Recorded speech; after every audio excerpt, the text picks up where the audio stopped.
is beyond you. This is the story of the rise of an idea that has come to dominate our society. It is the belief that the satisfaction of individual feelings and desires is our highest priority.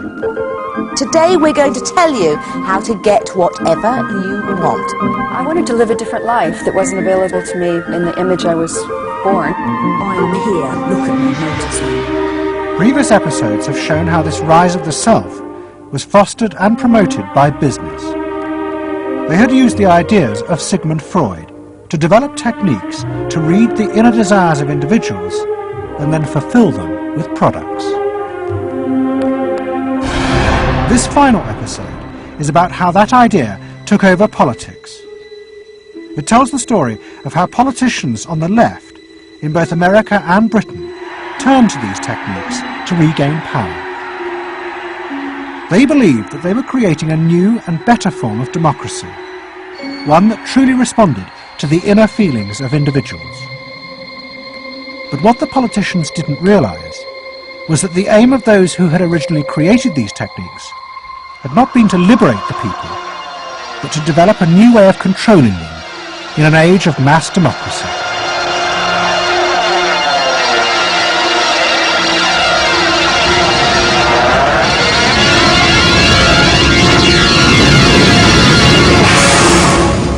The roots of the story lie way back in the America of the 1920s with one man. He was called Edward Bernays, the nephew of Sigmund Freud. Bernays had been one of the inventors of the profession of public relations, and he was fascinated by his uncle's theory that human behaviour was driven by unconscious sexual and aggressive drives. Many of Bernays' clients were large American corporations, and he was the first person to show them how they could sell many more products if they linked them through images and symbols to those unconscious desires that Freud had identified. The strategy he offered them was that people could now look at the goods that were emerging within this society and not merely view those goods as things that they needed in order to deal with some specific material want, but also as goods which would stroke and respond to deep emotional yearnings. You know, how this bar of soap or this bag of flour will make you a happier, more successful, more sexually appealing, less fearful person. Somebody to be admired rather than reviled. The powerful people in that world are those people who are capable of reading the public mind and giving the public what it wants in those terms. And Bernays was at the heart of it. Bernays was the guy who was the foremost articulator of the theories which were driving this new system. By the 1980s, Bernays' ideas had come of age. A vast industry had grown up in America, devoted to reading the inner desires of consumers. At its heart was the technique of the focus group. Previous episodes have shown how the focus group was invented by psychoanalysts employed by US corporations. The aim was to allow consumers to express their inner feelings and needs, just as patients did in psychoanalysis. The information was then used to promote and design new products that would fulfill those desires. And Edward Bernays, who was now nearly 100 years old, was celebrated as the founding father of this marketing world. Hi, Doctor. Good to see you. Come on up over here. There you go. Doctor, tell me again what the doctor is. What are we dealing with here? You're the father of what public relations. What we're dealing with really is the concept that people will believe me more if you call me doctor. Oh, I see. So, that's a good idea. And Bernays' ideas and techniques were also about to conquer Britain in the 1980s. Unlike America, the ruling elites in Britain had always distrusted the idea of pandering to the masses. It was epitomised by the patrician elite who ran the BBC. Even as late as the 60s, popular programmes were referred to as ground bait. Their real job was to lure the viewers into watching the more serious programmes the elite knew was good for them. And market research reflected this attitude. Individuals were observed and classified by market researchers according to their social class, from A through C2, D and E. Probably they might be C2s. Yes, I think by the way they're carrying their luggage, or yes, no taxi. No taxi, and all stuffed in the bags like that. I think the lady possibly sets her own hair, which is always an indication. Yes. The children are nicely dressed. Yes, they are. Probably a skilled worker. A skilled, yes, a skilled worker. I would think say so. Yes, I would say so. Certain say so. apprenticeship or done some. That's right. Qualifying. We agree then. Yes, we think C2. We think so. Yes. When people were asked their opinion about both products and politics, they were selected by social class and asked only strictly factual questions about what they thought. Leaving your own party sympathies on one side, who do you think will win this forthcoming election? Labour. Labour? And tell me which you prefer. Which party do you think you'll be voting for? This time, Liberals. You'll be voting for the Liberals. And who do you think will be second? Conservative. This one. Thank you. The idea that one might ask people what they themselves felt and desired, and then give it to them, was seen as alien to the ruling elites, which would challenge their belief that they knew what was best for the public. There's evidence in other countries, in the United States for example, where pollsters have been used before elections to interpret the mood of the public, and then you give people more what they want to have and less what they ought to have. But again, this could be alleged to be more democratic, I don't know. It's very dangerous ground, I think, though, when polls are used in that way. But then, in the economic crisis of the mid-70s, British industry was forced to begin to pay attention to the inner feelings of consumers. As the recession deepened, consumer spending fell dramatically, and the advertisers insisted that the only way for companies to survive was to make their advertising more effective. And to do this, they would have to delve into people's underlying psychological motives for purchasing.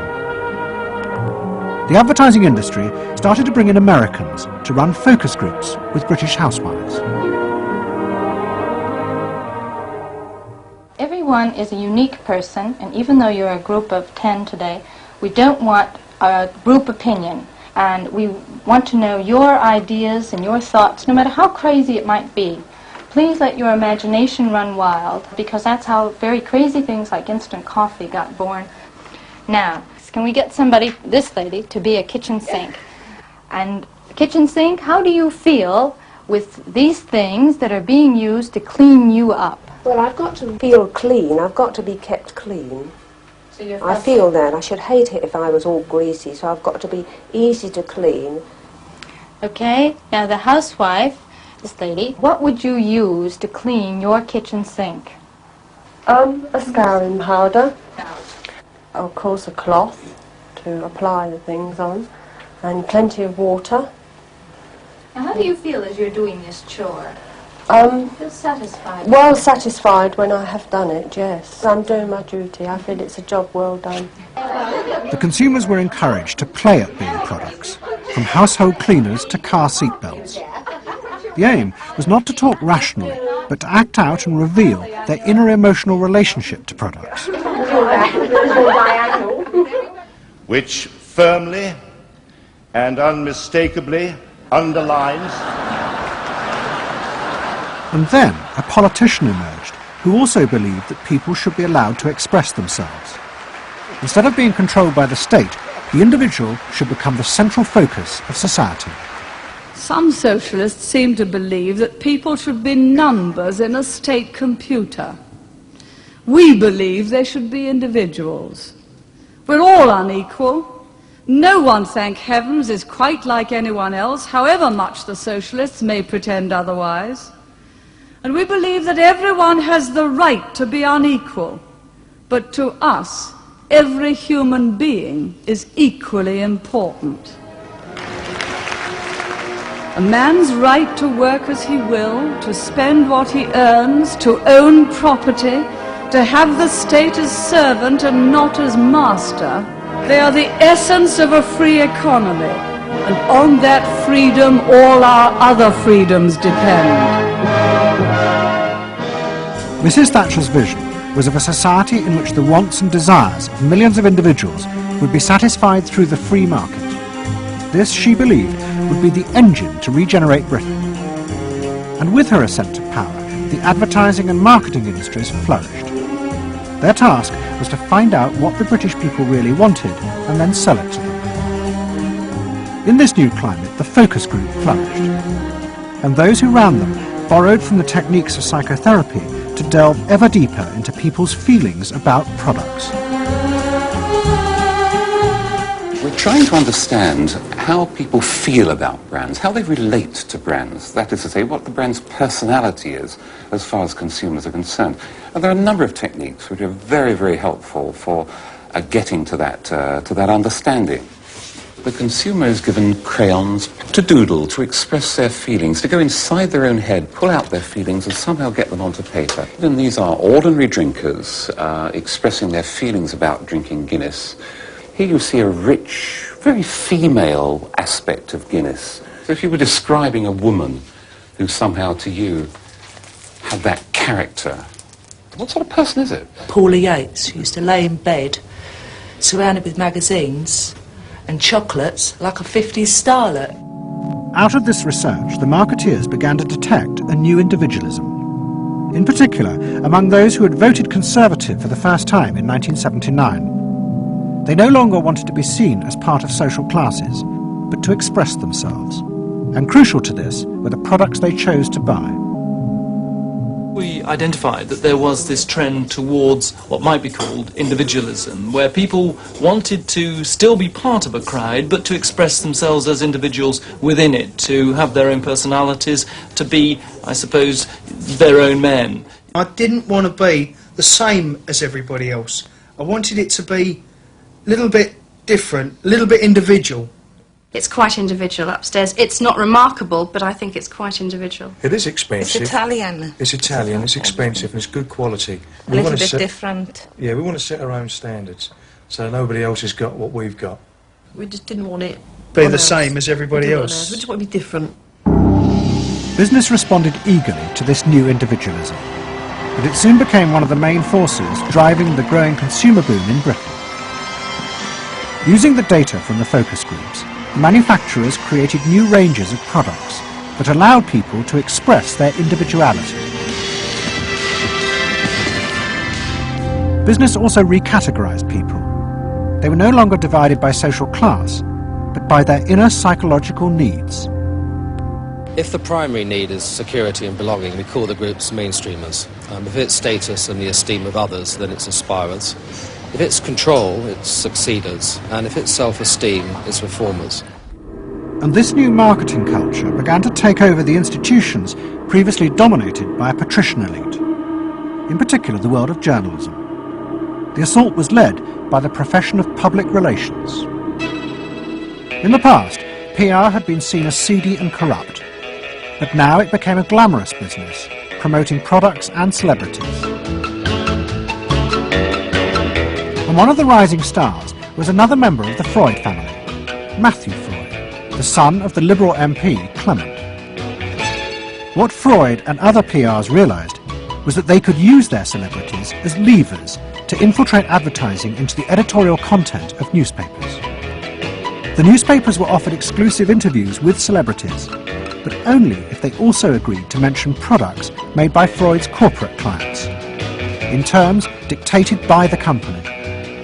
What happened with Freud's was that you effectively got some kind of product placement, or even product, the manufacturers of the product got some degree of control over how their products would appear in print. So if, for example, you did want to write about Caprice's passion for stuffed crust pizza, you would sign a contract which guaranteed that you would mention the firm Pizza Hut in at least twice in certain positions in the introductory paragraph of the article, that you would agree to run the Pizza Hut logo at such and such a size in such and such a place, and of course that you would agree to run the enclosed pictures of Caprice eating her stuffed crust pizza. There was no choice about how you would run this article in the press. You were effectively told how to run the article in the press. By Freud's? By Freud's.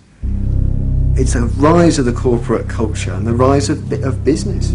To traditional journalists, this infiltration of advertising into the editorial pages was a corruption of their profession. But to Mrs. Thatcher's allies, like Rupert Murdoch, who owned The Sun and The Times, it was part of a democratic revolution against an arrogant elite who had too long ignored the feelings of the masses. They hate to see someone communicating with the masses. They feel that newspapers, the written word is not for the masses. That should be left to television, or perhaps to nobody. I'm very proud of The Sun. And The Sun was not represented tonight in your film. You just took page 3, which everyone seems so fascinated with. About page 1, page 2, every other page of the paper. It was a typical piece of slanting and elitism by the BBC, who, after all, in order to get viewers for this program, put on a very sexy episode of Star Trek, which I was watching out in the room there. Oh, I don't think they put it on to get us viewers. I think we just are lucky to follow. They try to carry viewers into these show programs. You know how it's done. By the late 80s, Mrs. Thatcher and her allies in advertising and the media had brought the desires of the individual to the centre of society. As last week's episode showed, it was the same transformation that President Reagan had brought about in America. Both politicians had encouraged business to take over from government the role of fulfilling the needs of the people. In the process, consumers were encouraged to see the satisfaction of their desires as the overriding priority. To Thatcher and Reagan, this was a new and better form of democracy. But to their opponents in the parties of the left, they had summoned up the most selfish and greedy aspects of human nature. Ronald Reagan and Margaret Thatcher both embraced an economic philosophy that says the unit of judgment was not only the individual, but it was the individual's personal satisfaction, the individual's own unique happiness and well-being. It was, in a sense, the triumph of regarding individuals as purely emotional beings who have needs and wants and desires that need to be satisfied and can be satisfied unconsciously. It goes way back to the early part of the 20th century, to Freud, to notions of the unconscious, the assumptions that we are, in terms of our rational minds, we're little corks bobbing around on this great sea of hopes and fears and desires of which we are only dimly aware. And that the role of a marketer, the role of somebody selling something, including a politician, is to appeal to this great swamp of desire, of unconscious desire. The left believed the opposite, that the way to create a better society was not to treat people as emotional, isolated individuals, but to persuade them to realize that they had common interests with others, to help them rise above their individual feelings and fears. Let me assert my firm belief that the only thing we have to fear is fear itself, nameless, unreasoning, unjustified terror, which paralyzes needed efforts to convert retreat into advance. This idea had flourished in America in the Depression of the 1930s. President Roosevelt, faced with the chaos caused by the Wall Street crash, encouraged Americans to join together in trades unions, to set up consumer groups, and to pay for a welfare system for those trapped in poverty. His aim was to create a collective awareness which would become a powerful weapon against the unfettered power of capitalism, which had caused the crisis. That idea had driven the Democratic Party for 50 years. But now, Roosevelt's inheritors railed vainly against the effects of the self-interest encouraged by President Reagan. There is despair, Mr. President, in the faces that you don't see. Maybe, Mr. President, if you stopped in at a shelter in Chicago and spoke to the homeless there. Maybe, Mr. President, if you asked a woman who had been denied the help she needed to feed her children because you said you needed the money for a tax break for a millionaire or for a missile we couldn't afford to use. The worst thing Ronald Reagan did was to make the denial of compassion respectable. He said, you've worked hard, you've made your money. You shouldn't have to feel guilty about refusing to throw it away on people who choose to be homeless and who choose not to work. That's what he said. He said it with an elegance and a kind of benign aspect that disguised its harshness. You think we can do anything about it? Well, why not?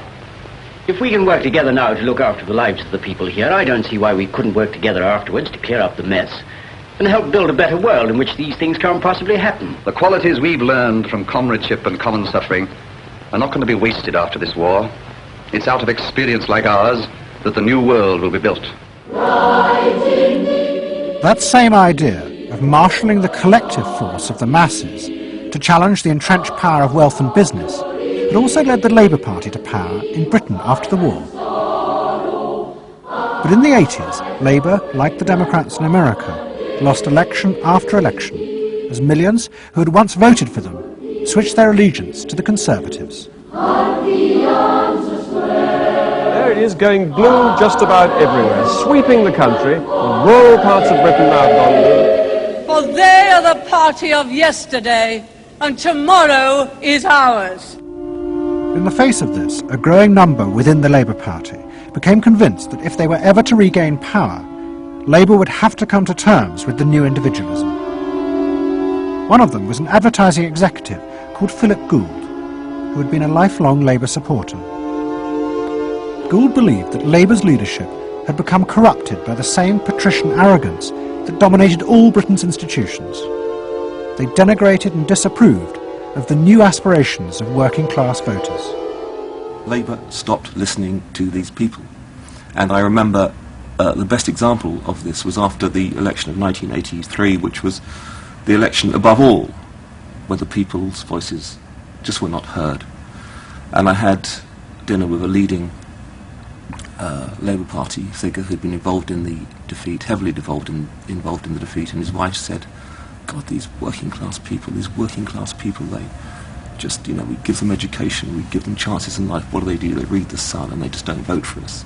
And there was such a gap between these people just trying to make lives for themselves, better lives for themselves, and the kind of elitism of the Labour Party that was just such a chasm that had to be filled. Gould became part of a small group of modernisers centred around Peter Mandelson. Their aim was to reconnect Labour with the lost voters. To do this, Gould turned to the technique he knew well from his work in advertising, the focus group. Gould commissioned focus groups in suburban areas across the country with small groups of voters who had switched to Mrs. Thatcher. People were encouraged not to talk rationally about policies, but to express their underlying feelings. And what Gould discovered was a fundamental shift in people's relationship to politics. They no longer saw themselves as part of any group, but as individuals who could demand things from politicians in return for paying taxes, just as business had taught them to do as consumers. And I found that people had become consumers. People now wanted to have, politics and life on their own terms. I mean, not just in politics, but in all aspects of life too. People see themselves as they are, as autonomous, powerful individuals who are entitled to be respected, who are entitled to have the best, not just in, going to Tesco's or wherever, but the best in terms of health and in education too. All this was about getting the Labour Party to understand that people really, really, really had changed, and the Labour Party had not, and unless the Labour Party changed, it would not win. Philip Gould now set out to try and persuade the Labour Party that they would have to make concessions to what he called the new aspirational classes. But he was going to face implacable opposition. In the run-up to the 1992 election, Gould argued that the only way to win was for Labour to promise not to put up taxes. But the Shadow Chancellor, John Smith, angrily refused. Labour would stick to its fundamental policies. They would fight the election with the promise of tax increases to create a fairer society. And as the campaign began, it seemed as if Philip Gould was wrong. The traditional polls consistently showed Labour ahead, despite the Conservative campaign message, that a Labour government would put up taxes. Even the Conservatives' oldest allies in the press became convinced that by harping on about tax, the Conservatives were cutting their own throats. So the worry about the Tories must be that they're not at the moment conveying a sense of grip and being in control, and unless they can do better than that, I think they're going to lose. I mean, the other thing is that they still say that they are going to go on and on with this one single message of tax. And I think, part of the difficulty this morning was that you had a whole lot of people who've been going to the same press conference for 7 days, had virtually the same message thrust at them, and are kind of getting bored and restless and hitting back on it. I think the media sense a big story coming in the Tories being defeated. And the Labour Party too was convinced it would win and finally return to power. It's now time to meet the men and women who will form the next government. Labour Chancellor of the Exchequer, John Smith. And now, it is time for the next Prime Minister, Neil Kinnock. Those running Labour's campaign believed that by modern presentation they would attract back the voters, yet keep the old policies. But Philip Gould was convinced that Labour were going to lose. Through his focus groups, he knew that the very people who were telling the traditional pollsters they would vote Labour were in reality preparing to vote Conservative out of self-interest. But they were too embarrassed to admit it. And John Major also knew this, because his focus groups were telling him the same thing. What do you make of the poll which puts Labour 5 points ahead? Sir, one to the Daily Mail, sir. Feel out in the streets that matters. It's feeling good on the streets, is it? It is feeling good on the streets, yes. Has been feeling surprisingly good on the streets for some time. Quite surprisingly, quite out of line with opinion polls. Don't ask me to explain it, but it feels all right. Sir, anyway, go on. No, lads, you must sit down. We're waiting to go. John Major's victory in 1992 was a disaster for the Labour Party. The small group of reformers centred around Peter Mandelson and Philip Gould were convinced that the only way for the party to survive was to change its basic policies. But their ideas were rejected by John Smith, who had now become leader. Philip Gould left Britain to go to work for the campaign to elect Bill Clinton president in America. The 1992 election, during it and afterwards, people felt under great strain and really did feel demoralised and dejected. And then to go from this to the Clinton campaign, it was an extraordinary experience, because here suddenly I found articulated many of the ideas that I'd had but not fully myself been able to encapsulate or to articulate. If you want a president who will restore the middle class, reclaim the future for the middle class, and restore the American dream, vote for Bill Clinton in New Hampshire and send a signal to the country that we are coming together. What Gould discovered was that, like the Labour Party, the Democrats had also been doing focus groups with swing voters. The difference was that Bill Clinton had decided to tailor his policies to fit with these voters' desires. Above all, with their ferocious belief that they should only pay tax for things that benefited them, not for the welfare of others. I have no idea what percentage of my tax dollars go to welfare, but even if it's a minuscule percentage, even if it's 0.25%, it's still too much for the people that are receiving these benefits that are basically non-productive. The Clinton team decided that to win they had to promise tax cuts for these suburban voters. And they also used the focus groups throughout the campaign to check every appearance, speech and policy with them for their approval. What Clinton called the forgotten middle class became central figures in a new type of reactive politics. Candidates for the presidency of the United States had been prepackaged and designed for many, many years. What was new was an attempt to use very sophisticated or pseudo-sophisticated techniques to plumb the public psychology, to find out precisely what the desires of the individuals were, and then to come up with a candidate and a platform and images and words that exactly responded to those deep desires. This was packaging at a new level. This was polling at an extreme. I'm not going to raise taxes on the middle class. And the middle class needs a break. Government is in the way. It's taking more of your money and giving you less in return. In the name of the hard-working Americans who make up our forgotten middle class, I proudly accept your nomination for President of the United States. Stay focused. Talk about things that matter to people. You know? It's the economy, stupid. Okay? But Clinton's campaign team, led by James Carville and George Stephanopoulos, did not believe that they were capitulating to the selfish desires of the middle classes. Tax cuts were the price they had to pay to regain power. But once in power, they would still fulfill traditional democratic policies and help the poor who had been neglected under Reagan, above all with the reform of health care. They would pay for the tax cuts by cutting defence spending and increasing taxes on the very rich.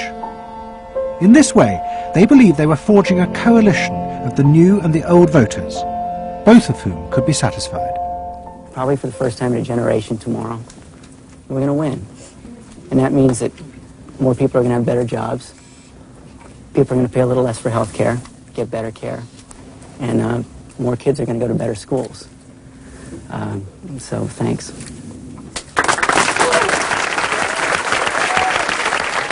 But the Democrats' optimism was to be short-lived.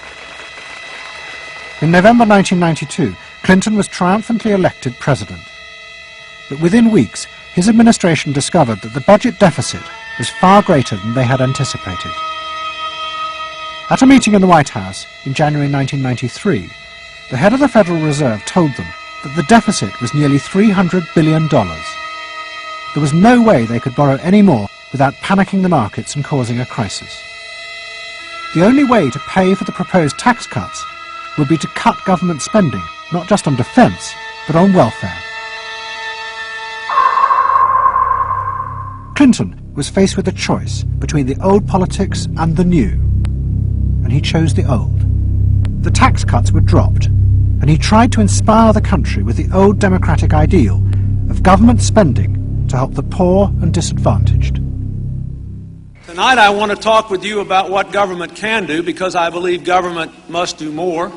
To put people to work now, to create 500,000 jobs, jobs to rebuild our highways and airports, to renovate housing, to bring new life to rural communities and spread hope and opportunity among our nation's youth. Healthcare reform sounds like a great idea to me. Well, I know, but some of these details sure scare the heck out of me. Like what?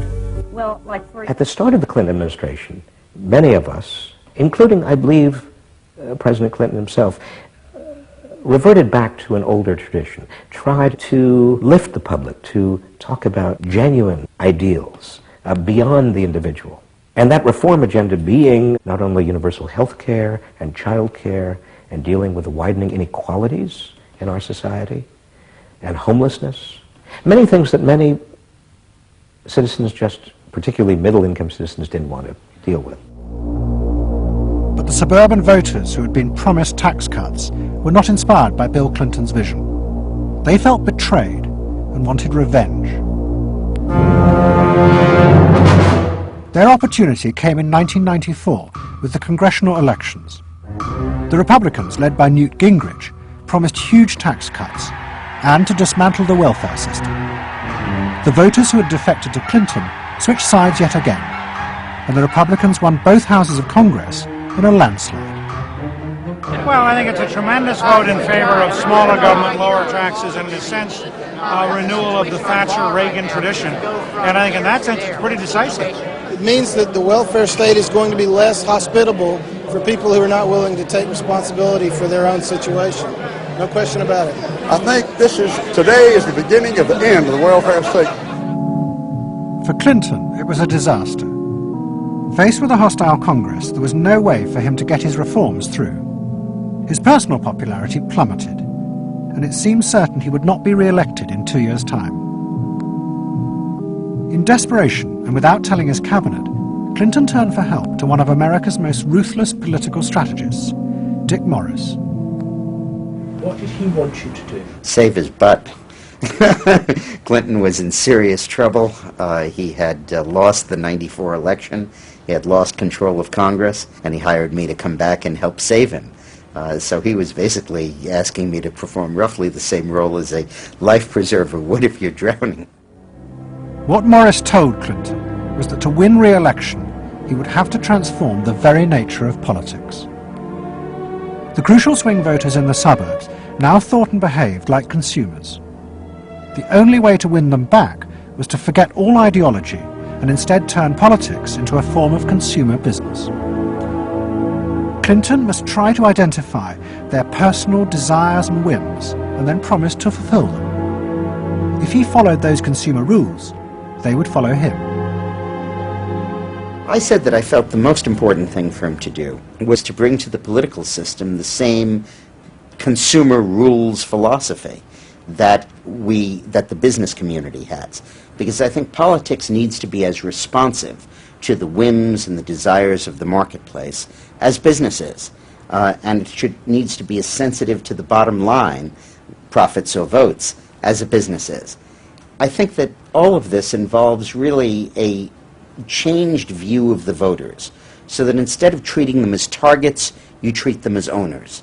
Instead of treating them as something that you can manipulate, you treat them as something you need to learn from. And instead of feeling that you can stay in one place and you can manipulate the voters, you need to learn what they want and move yourself to accommodate it. To get inside the minds of the swing voters, Morris brought lifestyle marketing into politics for the first time. He went to one of America's most prominent market research firms called Penn & Schern and commissioned what they called a neuro-personality poll. It was a massive survey of hundreds of thousands of voters, but the only political questions it asked were to find out whether someone was a swing voter or not. All the other questions were intimate psychological ones, designed to see whether swing voters fell into identifiable psychological types. Well, we were asking people like, do you think you're the life of the party? Do you think when you see things that you like to have a list and organize them? Do you typically try to plan things ahead, or do you like to be more spontaneous? Where do you like to go? What sports do you like to play? What would you do with your spouse on a romantic weekend? So we were asking people some very personal questions about their own lives to try to see were the kinds of people that were likely to change their vote also possessing of certain kinds of personality traits. And in fact, they were. The neuro-personality poll allowed the Clinton team to segment swing voters into different lifestyle types. They were given names like pools and patios, or caps and gowns, who were urban intellectuals living in university towns. From this, the team could identify ways in which they could make individuals feel more secure in their chosen lifestyles, just as business had learned to do with products. Dick Morris called it small-bore politics, tiny details of people's lives and personal anxieties which politics had never even thought about or noticed before, but which now had become the key to winning power. It was an America that focused on day-to-day practical concerns. Should I wear seatbelts? Should I stop smoking? Should I wear a school uniform? Is my neighborhood being protected? It was not so much a new individualism as the social order as we had known it had broken down. So we got into people's heads, understood their psychology about lifestyle, about values, what they thought was important, what issues they wanted politicians, and particularly the president, to address. And these issues proved to be very, very different from what the conventional wisdom had suggested. As the election campaign began, Clinton revealed Morris's new approach to a shocked White House. All traditional policies were to be dropped. Instead, he would concentrate exclusively on policies that targeted the worries of the swing voters. V-chips would be fitted into televisions to prevent children from watching pornography. And mobile phones would be fitted into school buses to make parents feel more secure. Dick Morris also persuaded the president to spend his leisure time in the same way as particular groups of swing voters. He sent Clinton on a hunting holiday, dressed in exactly the Gore-Tex outfits a group called Big Sky Families liked. The aim was to reflect swing voters' lifestyles back to them. The Liberals in Clinton's cabinet hated this approach. And I would say, well, Dick, why have a campaign? This was the 1996 campaign. If all the president is going to do is offer up these little bite-sized miniature initiatives that appeal to people's desires, like consumers, buying soap, V-chips that you could put in your televisions so you could make sure that your children did not have pornography, and school uniforms. Why talk about them? They're so mundane and they're so tiny. And he would say back, if we don't do this, we may not get reelected. And I would say, what's the point of getting reelected if you have no mandate to do anything when you're reelected? And he'd say, what's the point of having a mandate if you can't get reelected? Isn't the ultimate goal getting reelected? But Morris's new politics were an extraordinary success. Clinton's ratings among the swing voters began to soar. And Dick Morris, along with the marketeer Mark Penn, took effective charge of making White House policy. Mark Penn set up a huge call centre in an office block in Denver. And every night, hundreds of telephone operators called swing voters in suburbs across the country to check with them every detail of policies that Clinton was proposing.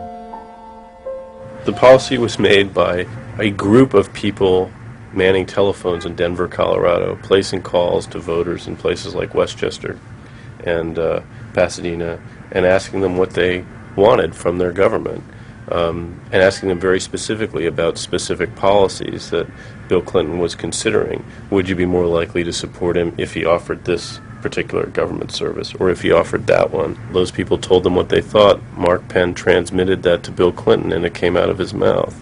So essentially it was suburbanite voters. Suburban voters in the 90s were creating American domestic policy, and some of its foreign policy as well.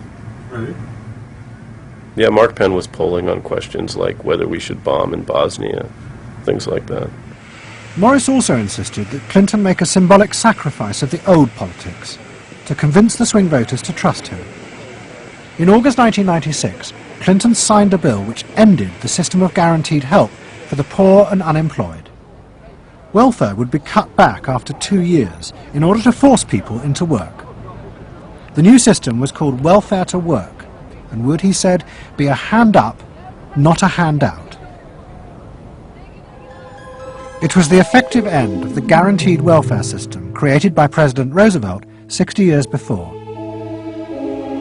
For many in Clinton's cabinet, it was also the end of the progressive political ideal that Roosevelt had represented. The belief that one used a position of leadership to persuade the voters to think and behave as social beings, not as self-interested individuals. Dick Morris and the pollsters had won. And by that I mean that the people who ultimately got to the president, shaped the president's mind, were those who viewed the voters as just a collection of individual desires that had to be catered to and pandered to. It suggests that democracy is nothing more, and should be nothing more, than pandering to these unthought about, very primitive desires. Primitive in the sense that they are not even necessarily conscious, just what people want in terms of satisfying themselves. And the same triumph of the politics of the South was about to happen in Britain too. In 1994, Tony Blair had become the leader of the Labour Party, and the reforming group centred around Peter Mandelson became all-powerful. Almost every night, Philip Gould ran focus groups with swing voters in the suburbs. But this time he was listened to, and the desires and the fears of the new aspirational classes became the central force shaping Labour Party policies. In that period, I was talking to people who used to vote Conservative and were considering voting Labour, and they understood that they are financially pressed and that there are limits to the extent to which taxation can be improved. They think that crime is an issue that matters to them and should be respected. They You know, they want welfare to go to people who deserve welfare, not to people who do not. This was seen of by many in the Labour Party as selfish.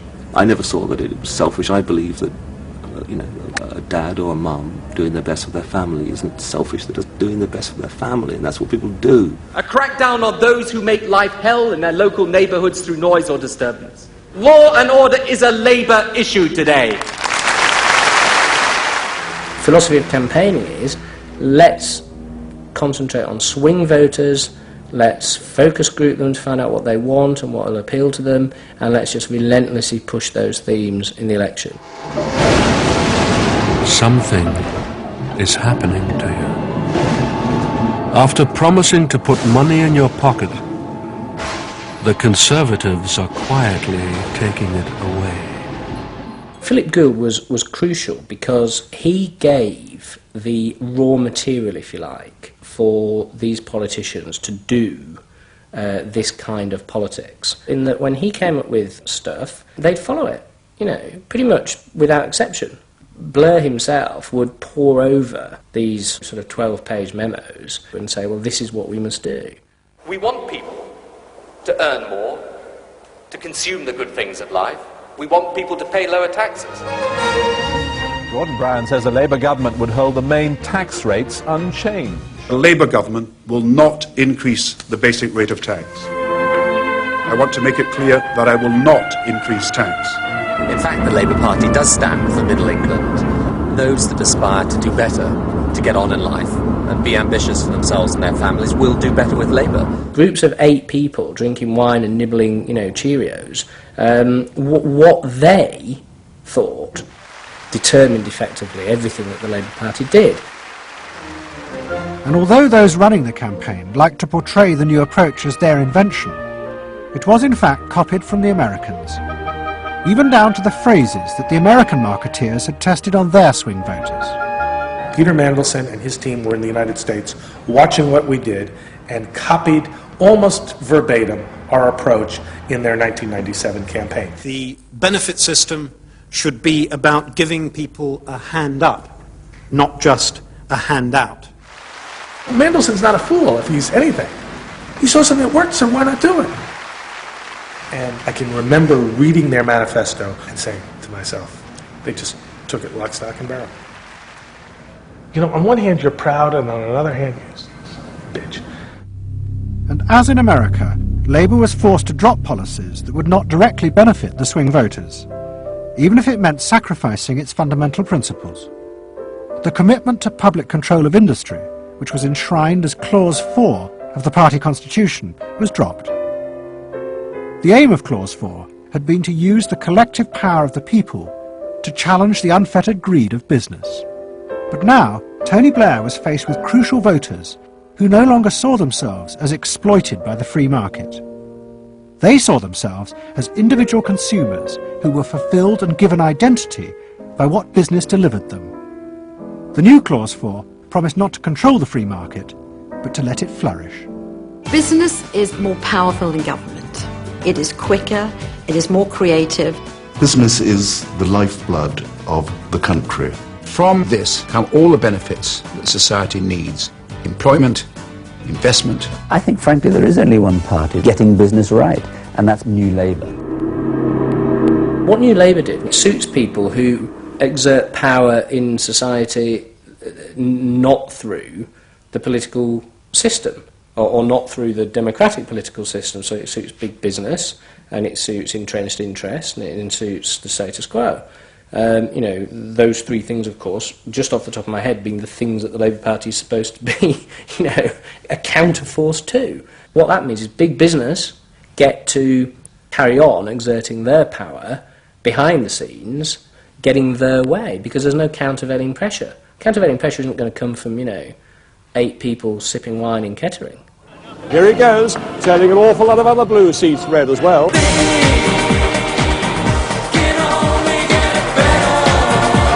Very happy, very relieved, and very exhilarated.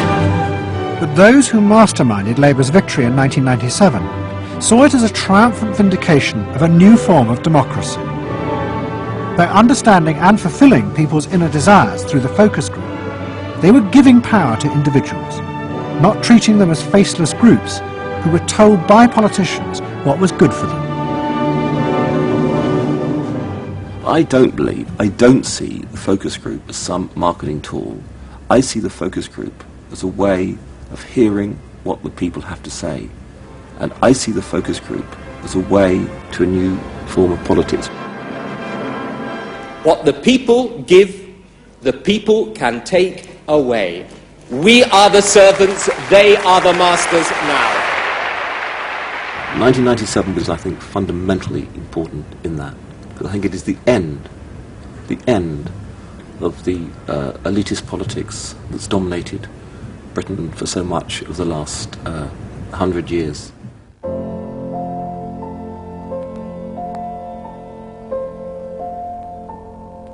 In 1939, Edward Bernays, Sigmund Freud's nephew, created a vision of a future world in which the consumer was king. It was at the World's Fair in New York, and Bernays called it Democracy.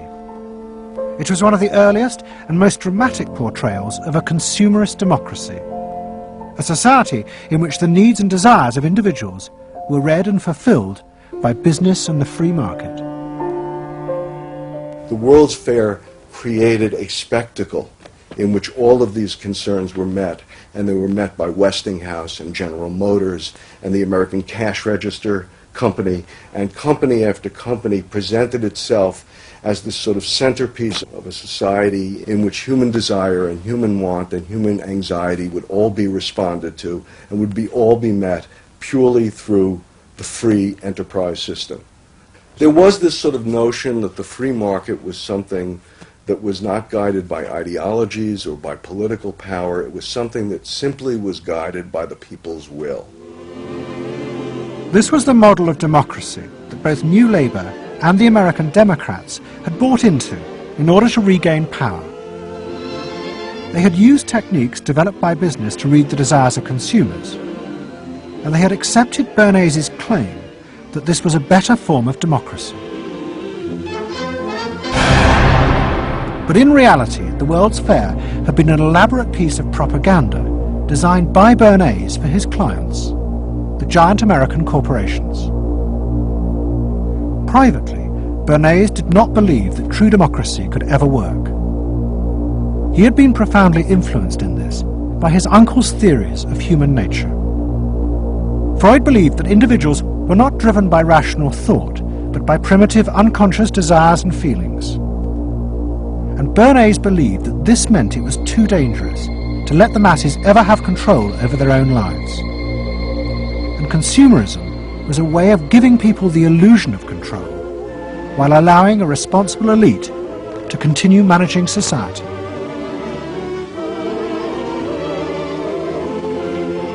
It's not that the people are in charge, but that the people's desires are in charge. The people are not in charge. The people exercise no decision-making power within this environment. So democracy is reduced from something which assumes an active citizenry to something which now increasingly is predicated on the idea of the public as passive consumers, the public as people who essentially what you're delivering them are doggy treats. The problem for New Labour was that it believed the propaganda. They took at face value the idea promoted by business that the systems invented to read the consumer's mind could form the basis for a new type of democracy. Once in power, New Labour tried to govern through a system that Philip Gould called continuous democracy. But what worked for business in designing products led the Labour government into a bewildering maze of contradictory whims and desires. For much of Labour's first term, the focus groups said that the railways were not a high priority, and Labour's policies faithfully reflected this. But now, those same groups are blaming the government for not having invested more money sooner in the railways. The point about focus group politics is that there isn't one because people are contradictory and irrational, and so you have a problem in terms of deciding what you're going to do if all you do is actually listen to a mass of individual opinions that are forever fluctuating and don't really have any coherence, and crucially are not set in context. So that's why people can say, you know, I want lower taxes and better public services. Of course they do. You know, you say, do you want to pay more taxes to get better public services? People are less sure. They then don't believe that if they do pay more taxes, they will be spent on better public services. So you end up in this quagmire where, you know, the truth is a politician has to say, look, this is what I believe. I believe that you should pay slightly more taxes to make better public services, and I pledge that I'm competent enough to actually use that money wisely. Do you want that? Vote for me, yes or no. And that's what Blair has failed to do. Tony Blair turns around and sort of tries to feed back to them what they already believe, and given what they believe is sort of a load of individual, incoherent, contradictory nonsense, that's all he has to offer. And then he wonders why people don't get him.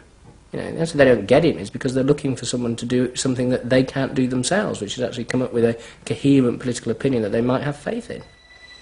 New Labour are faced with a dilemma. The system of consumer democracy that they have embraced has trapped them into a series of short-term and often contradictory policies. There are now growing demands that they fulfil a grander vision, that they use the power of government to deal with the problems of growing inequality and the decaying social fabric of the country. But to do this, they will have to appeal to the electorate to think outside their own self-interest.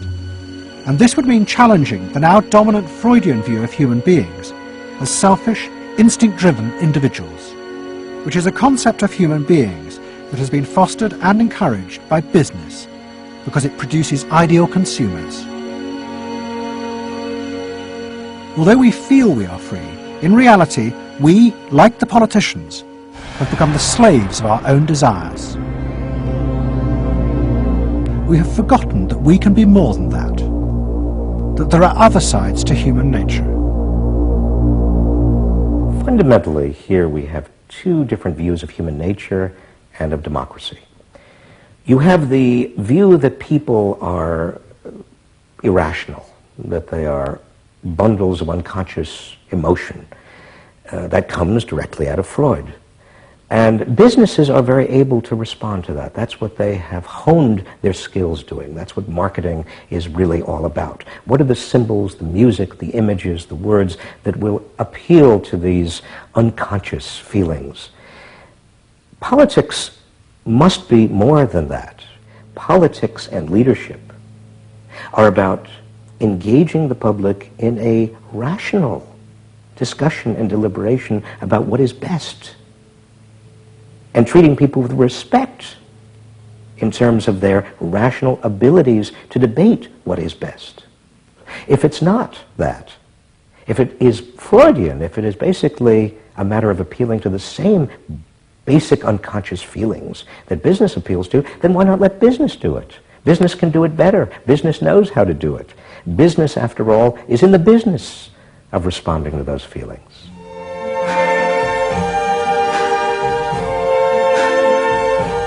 I see trees of green, red roses too. I see them bloom for me and you. And I think to myself, what a wonderful world. I think to myself, what a wonderful